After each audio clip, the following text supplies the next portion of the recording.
ሰላም እንዴት ታደራችሁ የተከበራችሁ ተመልካቾቻችን። ለዛሬ ዘንድላችሁ የቀረውን ስፖርታዊ መረጃዎች እንድትከታተሉን በክብር እንጋብዛለን። ለቻናሉ አዲስ የሆናችሁ ተከታታዮች አሁንም ሰብስክራይብ እያደረጋችሁ እንድታበረታቱን በትህትና ነው የምንጠይቀው።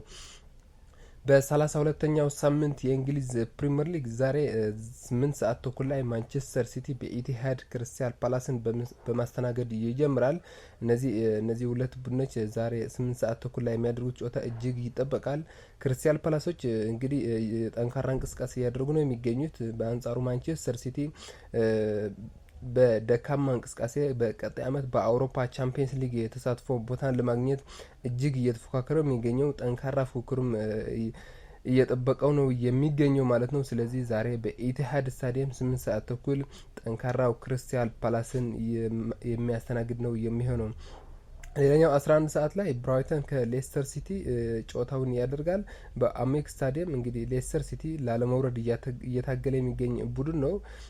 ከብራይተን ጋር ዛሬ 11 ሰዓት ጨዋታውን የሚያደርግ ነው የሚሆነው።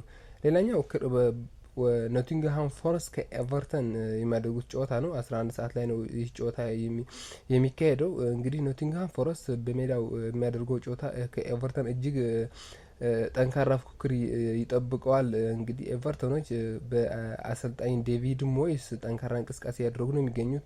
ጠንካራ ቡድኖችም እየፈተኑ እንደሚገኙ እንግዲህ ካለፉት ጨዋታዎች ማየት ችለናል። ኖቲንግሃም ፎረስትም 3ኛ ደረጃ ላይ ነው የሚገኘው። የአውሮፓ ቻምፒየንስ ሊግ ተሳትፎ ቦታውን ለማስጠበቅ እንግዲህ ጠንካራ ፉክክር ያደርጋል ተብሎ ነው የሚጠበቀው። በሲቲ ግራውንድ የሚደረግ ይህ ጨዋታም እጅግ የሚጠበቅ የዛሬ 11 ሰዓት ጨዋታ ነው ማለት እንችላለን። ሌላኛው ከፕሪሚየር ሊጉ መውረዱን ያረጋግጠው ሳውዛምፕተን በሜዳው ሴንት ሜሪ ስታዲየም ከዩናይ ኤምሪው አስቶን ቪላ ነው ጨዋታ የሚያደርገው። እንግዲህ አስቶን ቪላ በሳምንቱ አጋማሽ በአውሮፓ ቻምፒየንስ ሊግ የጥሎ ማለፍ ጨዋታ በፓሪስ ሴን ጀርመን 3-1 ተሸንፎ ነው የመጣው። ስለዚህ የዛሬው ጨዋታ ማካካሻ ይሆንለታል ተብሎ ነው የሚጠበቀው። እንግዲህ ሳውዛምፕተን መውረዱ አረጋግጠዋል። መርሃ ግብርን ለማሟላት ነው የሚጫወተው።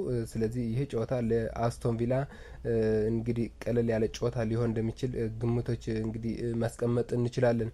ሌላኛው 1 ሰዓት ተኩል ማታ ላይ የሚደረገው የእንግሊዝ ፕሪሚየር ሊግ ጨዋታ አርሰናል በሜዳው በኤምሬትስ ስታዲየም ከብሬንትፎርድ ጋር ነው ጨዋታው የሚያደርገው። እንግዲህ አርሰናል በሳምንቱ አጋማሽ በአውሮፓ ቻምፒየንስ ሊግ የጥሎ ማለፍ ጨዋታ ሪያል ማድሪድን 3-0 ማሸነፉ ይታወሳል። እንግዲህ በጥሩ አቋም ሆኖ ነው አርሰናል የብሬንትፎርድ ጨዋታን የሚያስተናግደው በሜዳው። ስለዚህ አርሰናል ወሳኝ የሚባሉ ተጫዋቾችን ሊያሳርፍ እንደሚችል ይጠበቃል። በቀጣይ ሮብ እንግዲህ ከሪያል ማድሪድ የመልስ ጨዋታ አለበት። እንግዲህ ሪያል ማድሪዶች ይህ ጨዋታ 3-0 የተሸነፍንበትን ውጤት በሜዳችን በሳንቲያጎ ቤርናባው ቀልብሰን ወደ ቀጣይ ዙር እናልፋለን ብለው ተጫዋቾቹም አሰልጣኙም እየዛቱ ነው የሚገኙት። አርሰናልም እንግዲህ የውጭ ውጤትን ለማስጠበቅ ወሳኝ የሚባሉ ተጫዋቾችን ዛሬ ያሳርፋል ተብሎ ነው የሚጠበቀው። ስለዚህ በፕሪሚየር ሊጉ ሁለተኛ ነው የሚገኘው። የአውሮፓ ቻምፒየንስ ሊግ ተሳትፎውን ኦልሞስት እያረጋገጠ ነው የሚገኘው። እንግዲህ ዋንጫውን ለመብላት ከሊቨርፑል ጋር እንግዲህ ብዙ የነጥብ ልዩነት ነው ያለው። ስለዚህ የአውሮፓ ቻምፒየንስ ሊግም እንግዲህ በቀጣይ አመት ለመሳተፍ ብዙም የሚደርስበት የሚፎካከረው ቡድን አይኖሩም። ስለዚህ ከአርሰናል በታች ያሉ ከአራቱ ቡድኖች ናቸው እንግዲህ ፉክክሩን በጣም የከበዳቸው። አርሰናል ብዙም የነጥብ ልዩነት ስላለው ስለዚህ ዛሬ ከብሬንትፎርድ ጋር የሚያደርገው ጨዋታ ወሳኝ ተጫዋቾቹን የሚያሳርፍ ነው የሚሆነው። በዚህ ወደ ጣሊያን ሰሪኤ ስናልፍ የ31ኛው ሳምንት የጣሊያን ሰሪኤ ትናንት አንድ ጨዋታ ተካሂዶ ነበር። ኤሲ ሚላን ከዩዲኔዜ ጋር ጨዋታውን አድርጎ ነበር።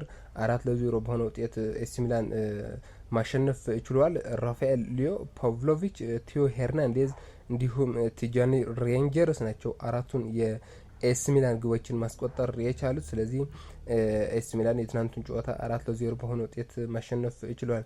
ዛሬም ቀጥሎ 3 ጨዋታዎች ናቸው የሚደረጉት። በ32ኛው ሳምንት የጣሊያን ሰሪኤ ቬኔዚያ 10 ሰዓት ተኩል ላይ ከሞንዛ ኢንተር ሚላን 1 ሰዓት ላይ ከካግሊያሪ፣ ዩቬንቱስ ከ3:45 ከሊስ የሚያደርጓቸው ጨዋታዎች የዛሬ የ32ኛው ሳምንት የጣሊያን ሰሪኤ መርሃ ግብሮች ናቸው ማለት ነው።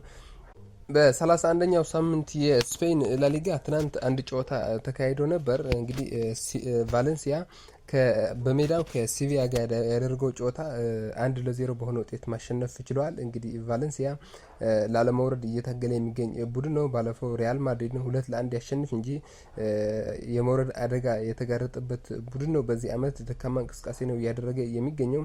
ትናንት ግን ሲቪያን 1-0 በሆነ ውጤት ማሸነፍ ችሏል። ዛሬ የሚካሄዱ ጨዋታዎች በ31ኛው ሳምንት የስፔን ላሊጋ ሪያል ሶሲዳድ ከማሎርካ 9 ሰዓት፣ ጌታፌ 11 ሰዓት ከሩብ ከላስ ፓልማስ፣ ሴልታ ቪጎ እንዲሁም በተመሳሳይ 11 ሰዓት ከሩብ ከኤስፓኞል ጨዋታዎች ሲያደርጉ ሌጋኔስ 4 ሰዓት ማታ ላይ ከመሪው ባርሴሎና ጨዋታቸውን የሚያደርጉ ይሆናል። እንግዲህ ባርሴሎና በሳምንቱ አጋማሽ በአውሮፓ ቻምፒየንስ ሊግ ቦሩሺያ ዶርትሙንድን 4-0 በሆነ ውጤት አሸንፎ መምጣቱ ይታወሳል።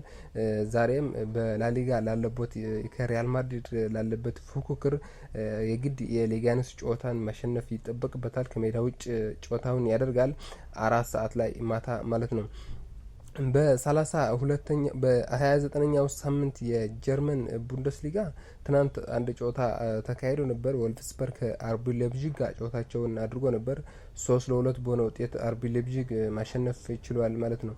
ሌላኛው ዛሬ 10 ሰዓት ተኩል በርከት ያሉ ጨዋታዎች ይደረጋሉ። በጀርመን ቡንደስሊጋ ቦሩሺያ ሞንቸግላድባ ፍሬበርግ፣ ቦቸም ከአውግስበርግ፣ ሆፌንሄም ከሜንዝ፣ ሊቨርኩሰን ከዩኒየን በርሊን፣ ሆልስቲን ኬል ከሰንት ፖሊ ዛሬ 10 ሰዓት ተኩል ላይ የሚካሄዱት የጀርመን ቡንደስሊጋ 29ኛው ሳምንት ጨዋታዎች ሲሆኑ ማታ 1 ሰዓት ተኩል ላይ ትልቁ ጨዋታ ባየር ሚኒክ ከቦሩሺያ ዶርትሙንድ በአሊያንዝ አሬና ስታዲየም የሚያደርጉት ጨዋታ ይጠበቃል። ቦሩሺያ ዶርትሙንድ በዚህ አመት ደካማ እንቅስቃሴ ያድርግ እንጂ እንግዲህ ጠንካራ ተፎካካሪ ነበር የባየር ሙኒክ። የሁለቱም ጨዋታም ጠንካራ ፉክክር የሚደረግበት የደርቢ ጨዋታ ነው። ስለዚህ ይጠበቃል። ባየር ሙኒክ በ68 ነጥብ የጀርመን ቡንደስሊጋም እየመራ ነው የሚገኘው። ከባየር ሊቨርኩሰን በ6 ነጥብ ከፍ ብሎ እየመራ ነው የሚገኘው። ቦሩሺያ ዶርትሙንድ በአንጻሩ በ41 ነጥብ 8ኛ ደረጃ ላይ ነው የተቀመጠው። ስለዚህ በዘንድሮ አቋም ባይገናኙም እንግዲህ ጠንካራ ተፎካካሪዎች ናቸው እነዚህ ሁለት ቡድኖች። ስለዚህ 1 ሰዓት ተኩል ላይ የሚያደርጉት ጨዋታ እጅግ የሚጠበቅ ጨዋታ ይሆናል ማለት ነው።